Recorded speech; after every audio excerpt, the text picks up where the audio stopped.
with my main man, Scarlet.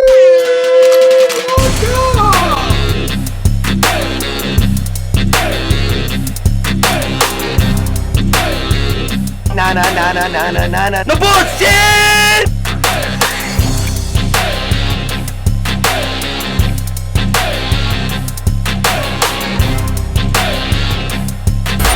It's just a breaking news. No more bullshit. No more bullshit. Yeah, wasn't that insane, man? Pretty cool. Lightning strike on Statue of Liberty this weekend? Yeah, pretty neat. Awesome. I just figured that was a nice example of what's going on in America. Pretty much. Liberty under attack. Everything's on fire. All right, joining us today, he just popped into the Coney, so we had him come on up, is Macomb County Prosecutor Pete Lucido. What's going on, Pete? How you doing, Charlie? Sorry to interrupt your lunch, but thanks for stepping on up, man. No problem. One of the best Conies down, all the way, all the time, all the way. Look at that. How much? What a good salesman. Yeah. Love it. Charge for that. Get it when it's hot. And he did pay for his conies, so don't think Okay, that was look, for no conies. there's a lot of problems with the media, which, Tucker Carlson resigned or quit a couple minutes ago. Trying to find out, just texting Parted him. ways. So Parted however ways. it's really interesting to see how they're parsing that in other media outlets. I wonder what's up with that. Like, the Dominion settlement $750 million, but Smartmatic is still out. I don't know, but we'll see what we can do with that. But it is bothering me that you look at the Hunter Biden laptop story, and the media piles on because they believe the spy agency heads saying it's all the earmarks of Russian disinformation.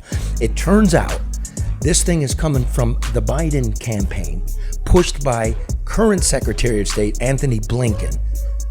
It was made up. The reason they did it is they wanted Biden to win. I mean, this thing stinks like Watergate, and the media's not saying shit. Well, they have egg on their face, right? A lot of the outlets do. So They're creating chaos, bro. They're supposed to be making order of things and being truthful. Where do you turn? Yeah, but making things truthful don't sell cars, Pampers, and whatever else. I think it does. I really think it does, because people are wondering where to go. You know where you go? You go here. Yeah. We'll do more of that Thursday, but I want to start out with clarification. A clarification. This is from the mayor of Detroit, not sent to me, by the way, sent to the editorial board of the Detroit News, and then forwarded to me. So I went back and forth with the guy that wrote it, John Roach, the director of media relations, and apparently our relations aren't so good, but really has nothing to do with the Detroit News. But let me read it, because, again, above board, mayor's got some complaints, so let's explore this. Nolan just wanted to be proactive on a potential problem with LeDuff. He's claiming in his current podcast and Twitter, that the mayor lied about being present downtown on the afternoon and evening of April 15th. LeDuff's statement is completely fabricated. In fact, the mayor spent much of Saturday afternoon and Saturday evening driving through downtown Detroit, Greektown, and Atwater along the riverfront. It is a practice he engages in most spring and summer weekends.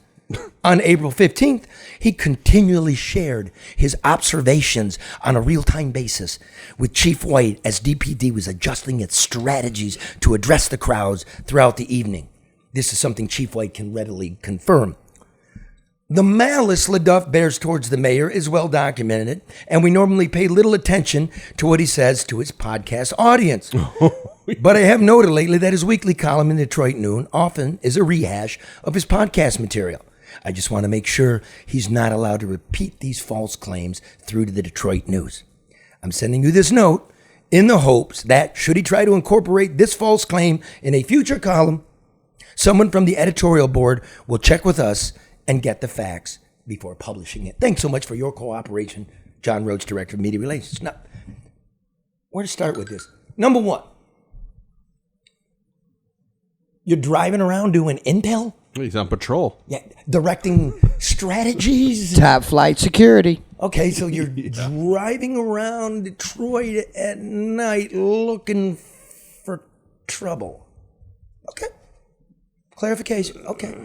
But you didn't get out of the car. A guy gets dropped. He's dead. And you're driving around Greektown, but you don't get out. You don't get out. Why wouldn't you get out? Why wouldn't you be on camera with the chief of police? Yeah, show some leadership. Well, that's because he's busy strategizing in real time. Okay. You know, we're down a few cops. I'm giving it to the mayor. They're smoking the blunt on the corner. No, so I call him. I say, hey, John, why aren't you talking to me? What's with the Nolan thing? And he goes, well, why did you call me? I go, bad media relations. In the future, we'll do so because that's interesting that you drive. Nobody saw you. Well, Not the clergy, not the business. Yeah. Not me. I think he didn't call you or come directly to you because you don't have a boss here. Yeah, but like we're an honest news organization. Mm-hmm. Yeah, right? but you can't. Comments. You see what I just did? Yeah. Okay, so I'll take your word for it. I said, well, nobody saw you. Well, it doesn't matter if they saw me. He's in the car. Yeah. Good. Get out of the car. Well, just to that, as a Detroiter, I want to say to the mayor, it does matter when we have this type of chaos and mayhem happening that the leader of our city is right there in the forefront and on the front line. You driving in the car does nothing. I didn't see you. You're strategizing, right? Come on, man. It's more than you were doing. I actually was walking. Right. I can't drive through Greektown. It's blocked off. Now, look here. Let's go to this here. First of all, it's not a rehash of podcast material. John, what happens is we run columns in the Detroit News and we use them for basis of discussion here. So let's get that right. And finally, the most important, because this is you cribbing our last show when we're talking about actual malice and we're talking about reckless disregard for the truth, right? And dominion and all that. It's not malice that's well documented towards the mayor. Mm-hmm. See, this is called the First Amendment. It's the First Amendment. It's not malice to point out poor policing strategy, poor bookkeeping, sliding money to your girlfriend and pretend you're not, destroying emails, giving money to oligarchs. It's not malice. It's called the press.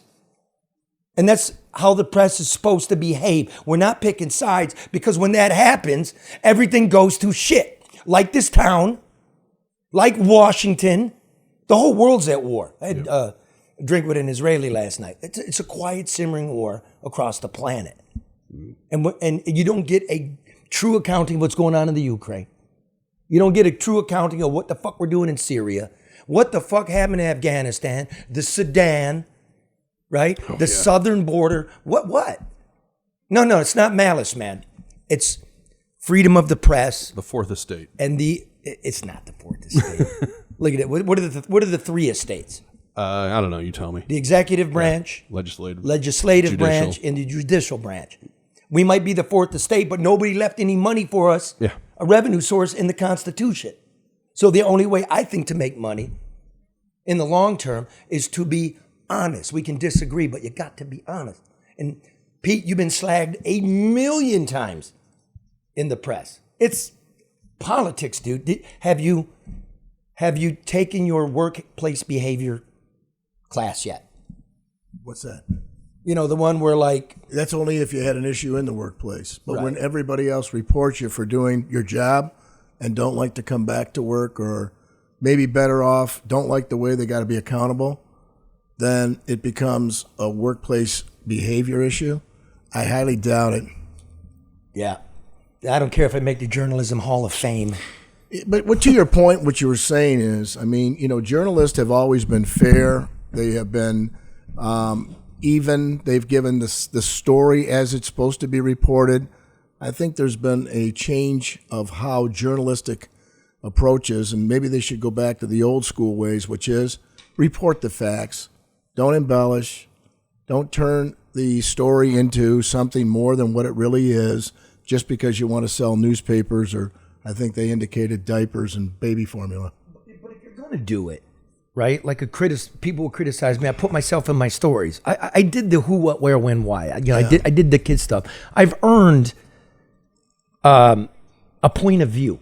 But what I try to do when I'm doing my work is level with the viewer or level with the listener or level with the reader. This is where I'm coming from. But how do you get back to what somebody has already shot out in the press, exercising what they claim is a First Amendment. It's a skewed First Amendment. No one's ever talked about that. It's a different course that we are now on, and it's how to be hateful, disrespectful, partisan, political, and it sells. And hectoring. Who's controlling it? Who's controlling it? It's the monies. It's the people that have the money that control the message. And those people that have the money usually own the stations and or are associated with the stations.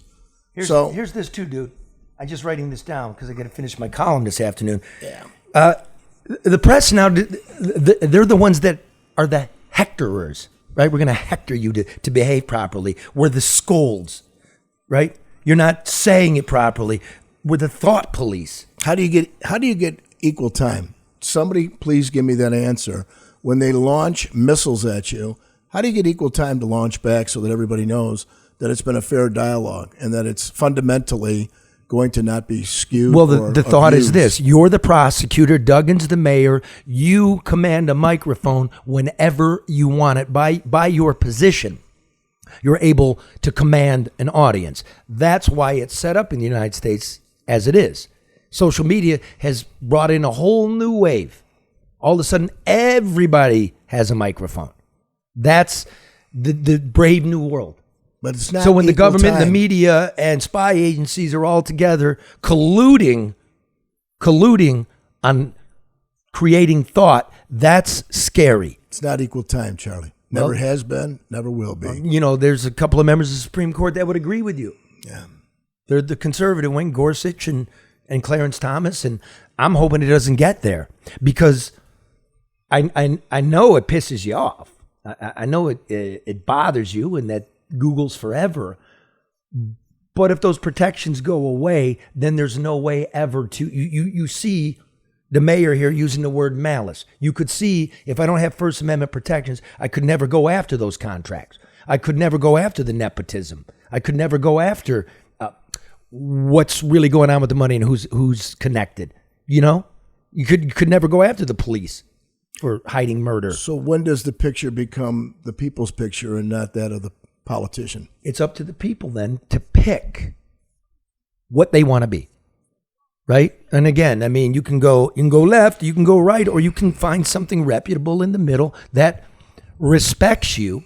I like this program and I like this audience because it's left and it's right and we talk to each other. You know what I mean? But even with Red the comedian, in his comedy, factually correct. So I wanted to start out with the mayor. Okay, I'm going to take you at your word. I don't normally do that, right? You're driving around. I think that's even worse than not being there. You were driving around. Right. What does that do for us as residents? I mean, I'm talking just as a resident that lives here. I'm looking to you for leadership. I'm looking to see what you're going to do to fix this. And Pete, I just want to say this. The people have to start holding these outlets accountable. It has to be a demand. Hey, you're not going to bring me the news, which I depend on, and the truth. I can't support you. I can't support your sponsors. The money control it. The money will stop it. And until the people stand up and say, hey, we don't want no more of this bullshit. Be real with us, or we'll make sure you're up out of here and go with who's being real. That's something like Budweiser just came through, and now they're not buying Budweiser and stores aren't carrying it because the people have spoken and said, look, we're not going to keep this thing going. And I don't know if we're going to have the chance to do it all the way, but I know this. When people listen to one newscast, they hear a different story than another newscast, but yet the facts are the same. So, and to your point, Red, somebody's got to stop spending so that they don't have that time on the air to give you that nonsense news. Now, let me say, and to end this segment, we'll go to word from our commercial sponsors in a moment. I have asked the mayor, how about you and I do a drive along? I drive along with you one night, one of these evenings, and see what you see. And I don't think he's going to go for that. Why would that's smart? He's a smart man. Yeah. If he's doing what he said he's doing, well, then that'll be an interesting piece that people want to see and hear about. He don't want you distracting him from his observations of new strategies. Gawking. Hey, the more eyes out there, the better. All right. So the clarification's been made, John. Mayor, the offer stands. Man up. Let's drive around. That's word from our sponsor. I don't know why I'm in the desert in my underpants. I don't know why these wolves are following me, but I need sausage. A good wiener is hard to find, so make sure you treat it kind. Sausage. You may run with a pack, but everything ain't meant to be said. Sausage. No need to cross the desert. No need to cross 8 Mile. Who these wolves be? Get back, bitch. Sausage. Order a Coney kit directly to your door at AmericanConeyIsland.com. Well done, Red. Just an update. I lost that belly. I'm working on it. Because you looks get like off it's your still ass. there. It's working now, finally. But moving around. Why don't you prove it? We were up till 3 a.m. doing that one, going back and forth. That was, Yes. You remember, man? Yes. How far you've come. Also, I want to remind you, if you're in the market for security cameras, access control, Wi-Fi design and installation, drive-through systems, construction cameras, all things Wi-Fi, all things cable, railways, security, public housing. Greektown Security. Please give XG Service Group your consideration. Matt Yaskovitz at 734-245-4100. We use them. And, of course, ADR, experienced overseeing more than $250 million in private and public construction projects since 2001. ADR, competent, reduce your costs, increase the bottom line, cut through the governmental red tape. The consultants are experts in procurement and government compliance and IT, and I think maybe XG and ADR are doing some work together. Look at that. ADR, honest, ethical, smart. Call Barry Allen Tuck at 248-318-9424 for a consultation and get your shit fixed. All right, let me see here. Let's see if New York's hitting me. Supposed to do Cuomo tonight, but I can't do that. Got our own program. You know, Mark, I don't know how you feel, but him running off to New York every other week just makes me feel like we're second I had string to turn now. down the work. But I enjoy watching it. So I do too. But I am trying to negotiate with the network. Like, you know, the stretch limo we're getting from Ottawa? Mm-hmm. Why can't we drive around the swing states in America in our 81 stretch limo Fleetwood, and that's our news truck, and we report about everyday Americans, real shit, not this MSNBC garbage, broadcast Barbie and cable Ken horse shit. There's nothing that reflects our life. Real Americans. The News struggle. The news is dead, man. News is dead. So, again, I know you want to get to lunch, Pete, but the nursing home investigation, you explain what you were doing, COVID nursing home. So when I was in the legislature in the Senate, I noticed that I've got a mask on and I'm going to work and I'm doing my job. And part of my job is to make sure that the people have at least a fighting chance to keep themselves safe from the risk of harm of COVID. And we were all trying to do that, just not me. But I brought a bill in because I listened to the doctors, and I brought a couple of them. Dr. Washington I brought up to the Capitol, and Dr. Bison, who was serving with me in the Senate. And I asked the question, I mean, I'm not a doctor, but I know that if I've got a compromised immune syndrome where I have breathing issues or I have issues regarding my immune system, I don't want to be around sick people because I'm compromised already. I'm old. And as a result, I will get this infection and die. And I noticed the deaths going up. So I noticed that the policy of the governor's executive order was do not allow anybody but a hub to take on people that were discharged from the hospital with COVID. I mean, I've already got a facility with people in it. I know that they can't go home and try to take care of themselves if they have no one to help them take care of themselves. So they would go into a hub. And I was wondering why. So I looked at the dollars, and I looked at what Medicaid or Medicare paid in these facilities, and then I looked at what the government, the state, was given to these hubs through the federal government dollars, and it was like double. So there was almost an incentive to take on COVID patients. 5,000 at least. So I looked at the numbers and where they were coming from and why this policy needed to be implemented. Why didn't we carry out what Cobo Hall, and I was still calling it Cobo Hall, but why didn't they go ahead and do what they said they were going to do? The field hospital there with 1,000 beds. Yeah, they brought all these beds in. They had the National Guard come out, set them all up. They had all the PPE that you wanted.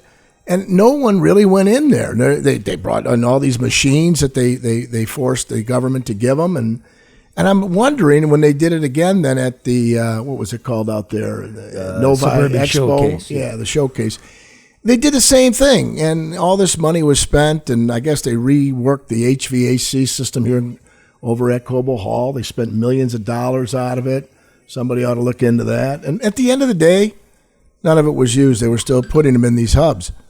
Well, I put a bill in that said no more of this because I just saw so many deaths and so much. So what the bill say? Just so the bill basically said you're barred from doing this. Okay, that you can't put you can't do this infected no people in a nursing home. You can't do it with no healthy people, and Right. that we want to set up bipartisan passed, by the way.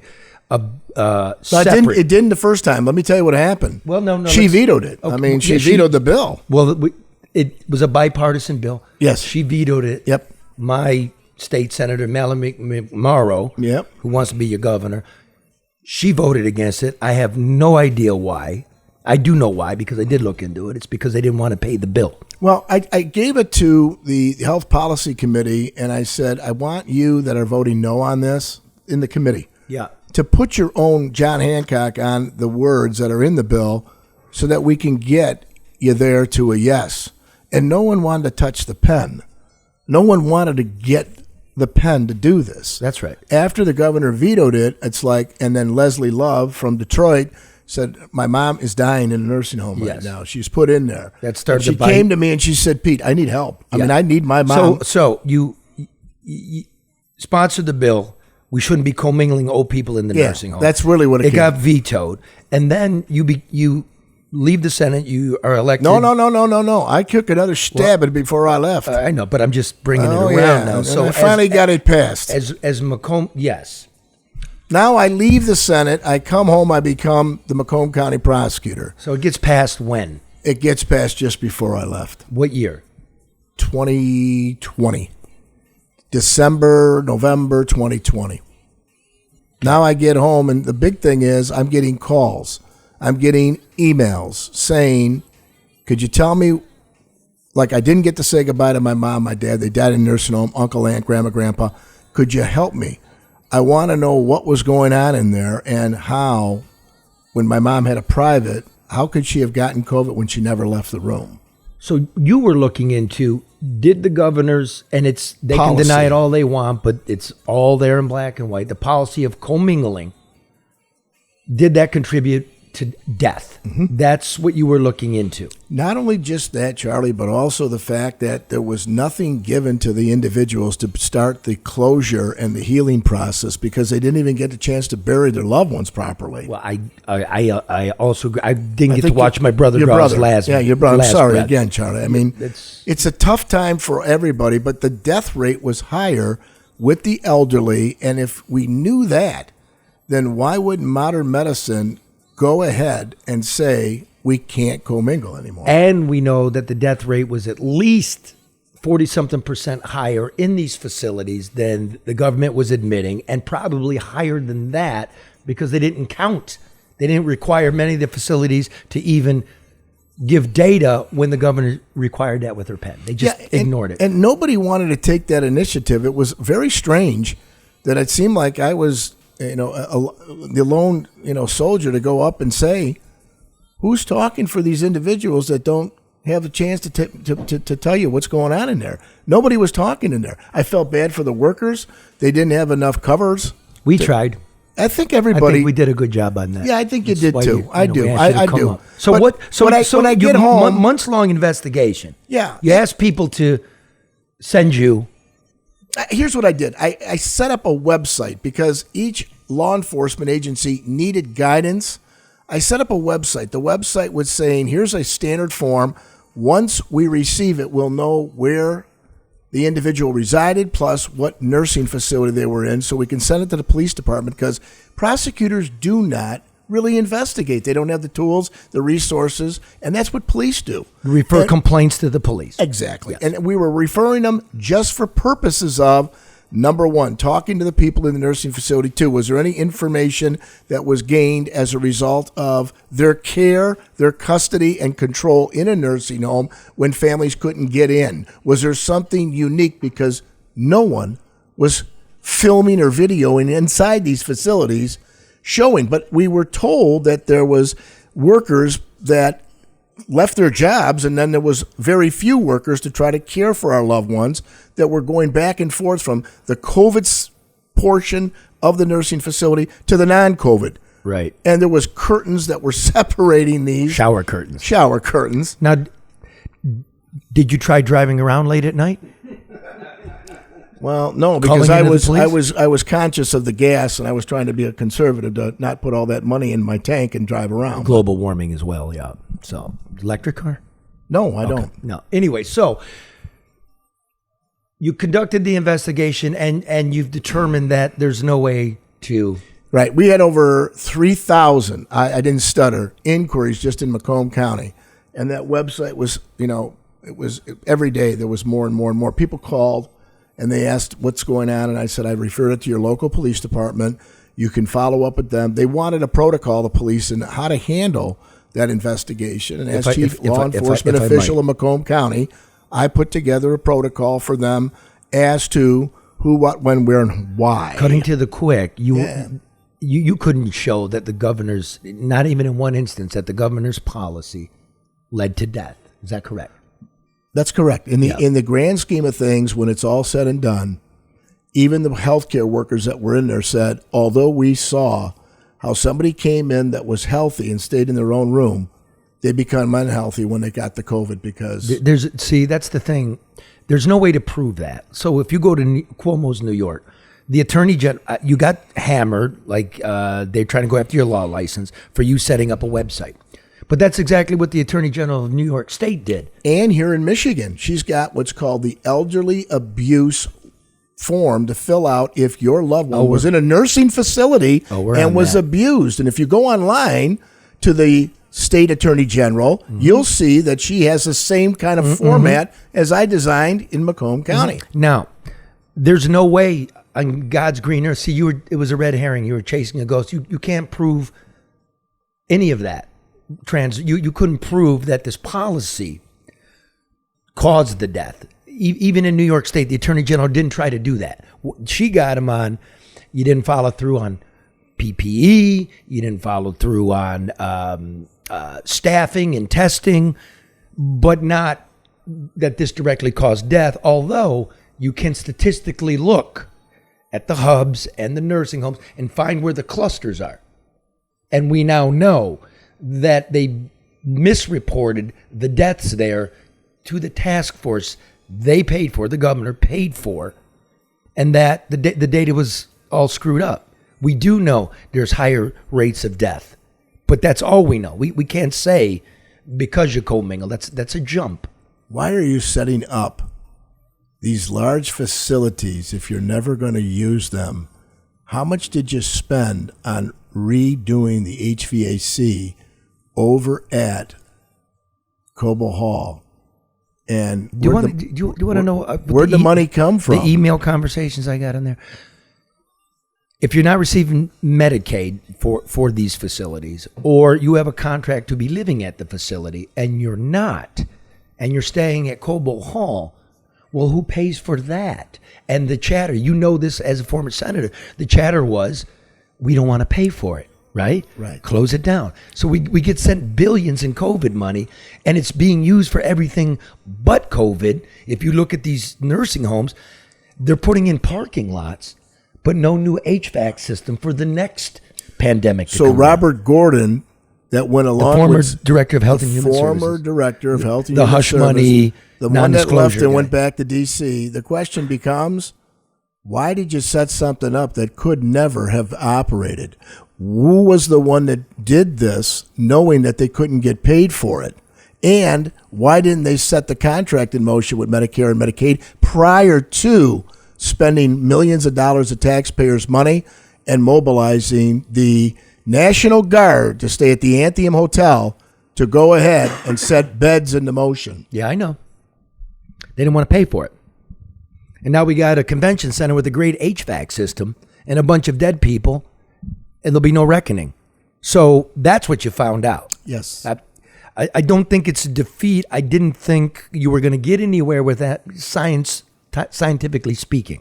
But it is fair to say that you looked into it, and there's no way to prove that the governor's policy directly led to one death. That's fair to say. I can only tell you what modern medicine has said at the hearings, and there was no other doctors there to dispute it, which was, in all fairness, if somebody is already compromised and you're bringing in more sickness, you're only hurting the cause and not helping it. See, this to me is nonsense, but scientifically and legally speaking, you can't make that jump. But at the same time, you can't make the jump when the United States Cavalry is giving out blankets to Native Americans infected with smallpox, that's how they got smallpox. You can't say that. We all know that to be true. And my gut, my brain tells me, absolutely this. But I'm just still amazed. The lack of speed, the lack of import to monitor what was going on, and they failed in every way. In terms of testing of the staff, in terms of the equipment, in terms of counting death, just everything. They failed. And again, the media that helped her do this, everybody was just happy to be there at the press conference, and this chick doing this over here in the corner, and aren't we just cool and hip and in the middle of a national story? We have Laura, and they never went after it. We have Laura that's supposed to look over these Laura's facilities. A joke. And no one from Laura was working but remotely. So how do you go investigate these facilities inside to make sure that they're doing what the license says they're supposed to do? Right. And so later in the summer of 2020, when investigators go in, Lara or feds, half of the hubs flunked the infection protocols. The hubs that, okay, get them in there, that's great. This wing will be COVID, that wing won't. Don't worry, we got it.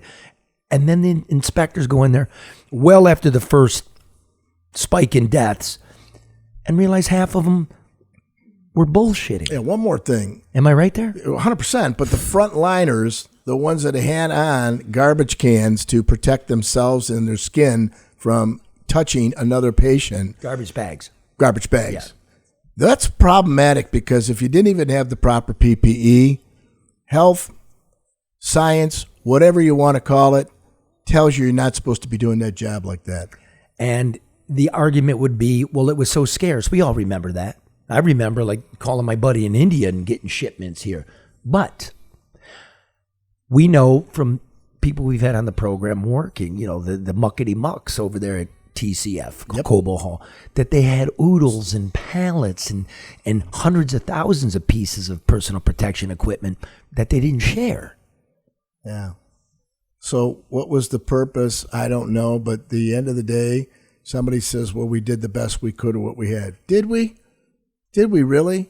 When you can't give a family member an answer on how mom died or how dad died, or better yet, what was in their mind? Because they allowed them to use an iPad.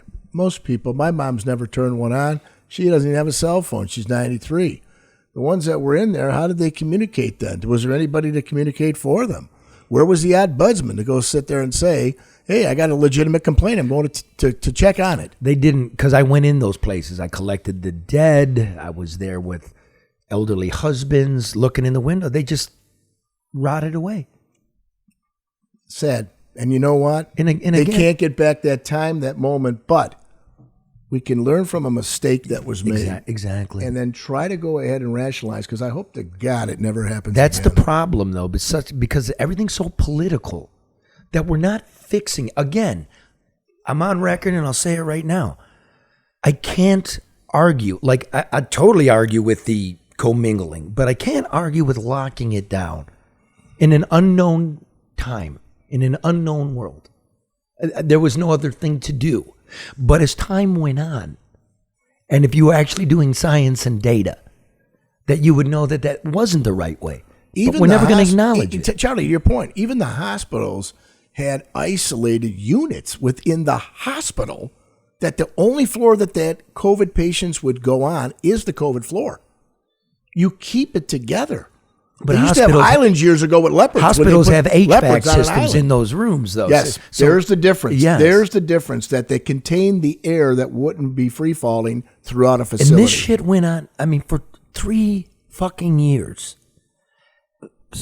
And 3 years, and I've seen almost nothing. And this is probably a pretty good story. I'm going to write it down. I have before. How many of just the federally funded, the 450 nursing homes, right? How many have new HVAC systems? Where's the all hands on deck? What about the big boat, big Red Cross boat in New York? Okay, again, but see, you're the prosecutor. You looked into this. Do you know of any, at least in Macomb County, any federally recognized nursing homes that have put in a new HVAC system? I do not. And the only one I know about was the one over at the TCF Bank or the Cobo Hall one that used some dollars through the feds, and it was millions and millions to go ahead, and they had to hurry up and hustle and get it done. And I don't know whether or not that money will ever be paid back. I guess not, because it was used for I don't know what purpose.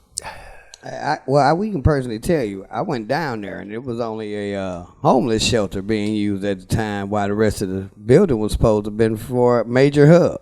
What, at Cobo Hall? Yeah, at Cobo Hall. They're using it as a warming center. But I want to ask you this, Pete. In doing all of this, how bad was the underreporting? Because I know you had to do the research to find these things out. How bad was the underreporting, and what are you thinking of trying to put in place, at least in Macomb County and suggesting to other counties, to fix this underreporting and not realizing what's going on in the future? That's a great question. Every death certificate that was,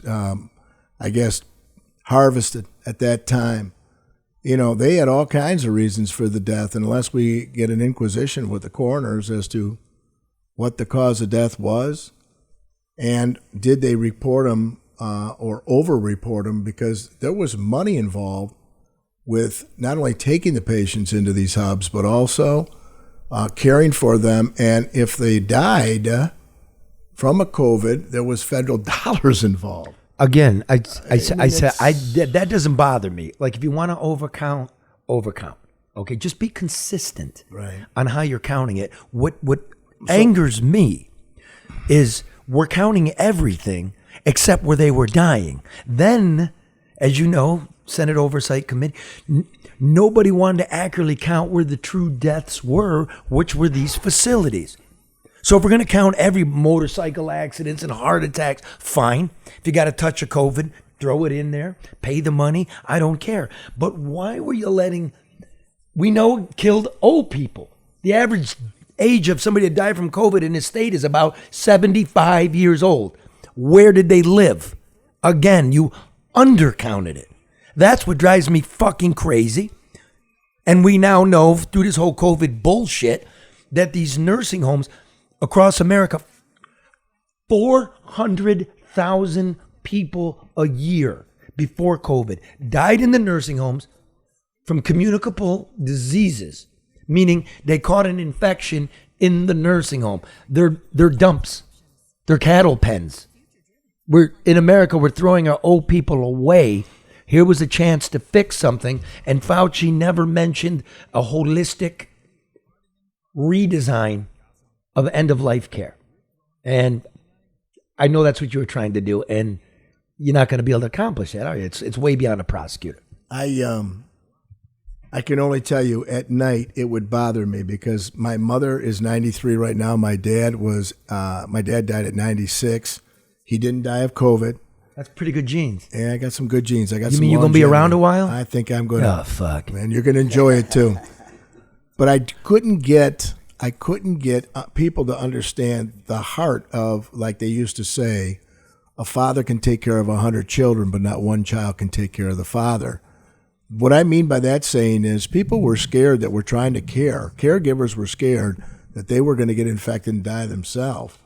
But, when you enlist in the military and you go to a war, you don't run away from it. You took on a responsibility and a commitment. They were paying the workers even more. And I get it. This was the toughest job you can ever imagine, watching people die before your eyes. But who was there to go and make the oversight to make sure that it was fundamentally fair for the patient that was living in it? Nobody. But I'm watching this weekend. We do things great here. So I can't get a hold of the governor or the Secretary of State or the Attorney General. I can't drive around with the mayor because we got real questions. But they'd like to go on MSNBC and CNN and talk to Barbie, who doesn't know what the fuck she's talking about, right? And pretend. So here's a clip of Dana Nessel, State Attorney General, and Jocelyn Benson, the Secretary of State, on MSNBC talking about how we're now the anti-Florida. See, Florida's fucked up, and Michigan, we have background checks, and we have abortion rights, which is a fine thing. Not against those things, but let's just have a look at the deep conversation from this weekend. Michigan, a swing state, essentially becoming the opposite of Florida, as some in your state legislature are calling us. For those who are not as well versed in your state's politics, how did that happen?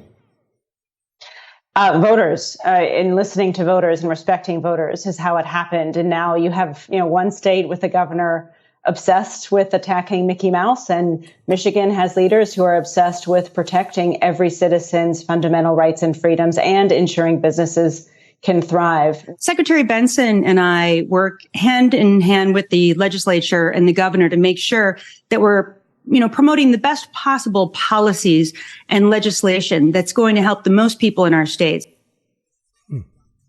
There you go. Still haven't gotten an answer on the MSU mass shooter. So how about that, Pete? You're a Republican.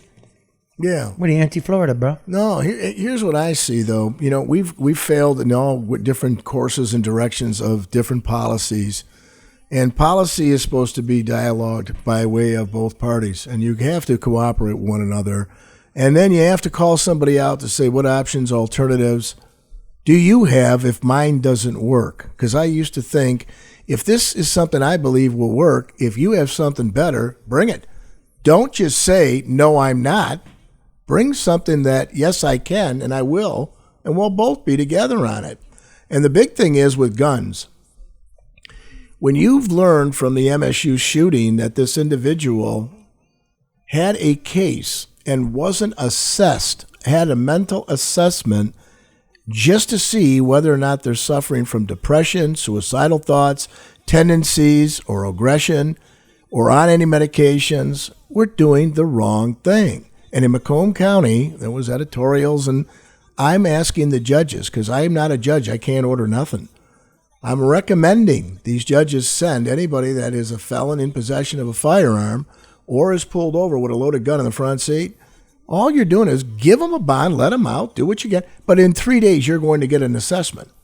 You're going to let us know whether or not there is a problem. And if they might have gotten that assessment in the MSU, they might have learned that losing his mother caused him to get into a mental depression and state that could have maybe So mental assessments, that's actually news. But here's the thing. But it goes right in line the with guy the red carried flag a laws concealed that they're going to weapon. sign. They made up a fucking charge of him carrying it in a vehicle because it's a misdemeanor, and he had no vehicle. He had a bicycle. Yeah. Sounds like they're trying then to fit the smoking law. weed all through his probation, which Nessa wants to know. I have your answer, madam. Yeah. And you didn't violate him for 3 days.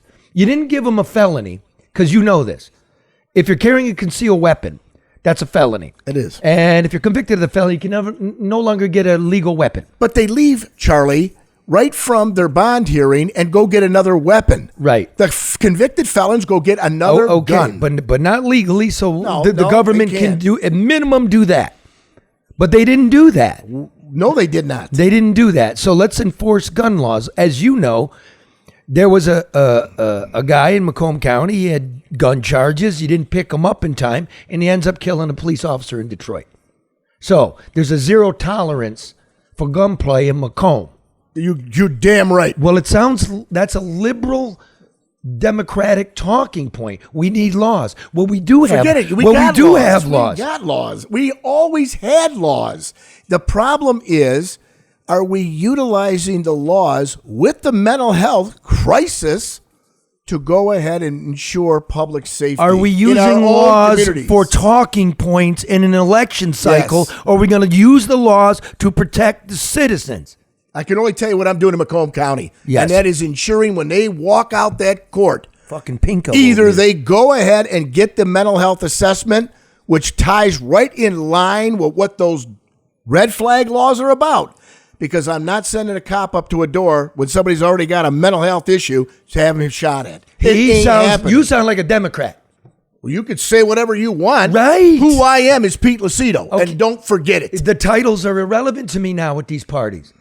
That makes sense, and there should be the majority of lawmakers should be agreeing with They that. should. I don't see how that's a political issue. I haven't seen How's the that bill. partisan? I want to see the bill put in by these lawmakers that are forcing police to do a job without proper protection, without proper protocol. If I go to the door and they don't open the door, what am I supposed to do? If I'm getting shot at, do I have the right to shoot back?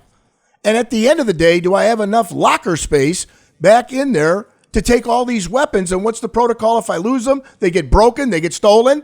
And at the end, where is the clerk's money going to be to buy a new clerk to do all this work? And the judges are going to back up the courthouse. And I'll go on and on and on. Hold And at on. the end, where were these questions asked up there? He's getting into the nitty gritty of funding and, Yes. and the shit we don't see. It's all broken. You're going to say, Ray. Yeah, well, you got to give money to enforce. You have to fund Yes. and make sure the Where's the money? resources are there Where- for the people Okay, to do no their pun job. intended. No pun intended. where's It's the like money? having a gun without the bullets. Where's the money? Yeah. There is nothing. Biden sent Wayne County $200 million. He sent Michigan $12 billion. He sent Detroit $840 million. He said use it for public safety. The courts are backed up. The police are underfunded. Right? 100%. No probation departments to speak of. But they They're want to overworked. defund the police instead of support them because Well, the president said defund them, and we're not. Okay. Now let me go like this. Now that was a quick joke. Let me go like this. Okay, we're the anti-Florida.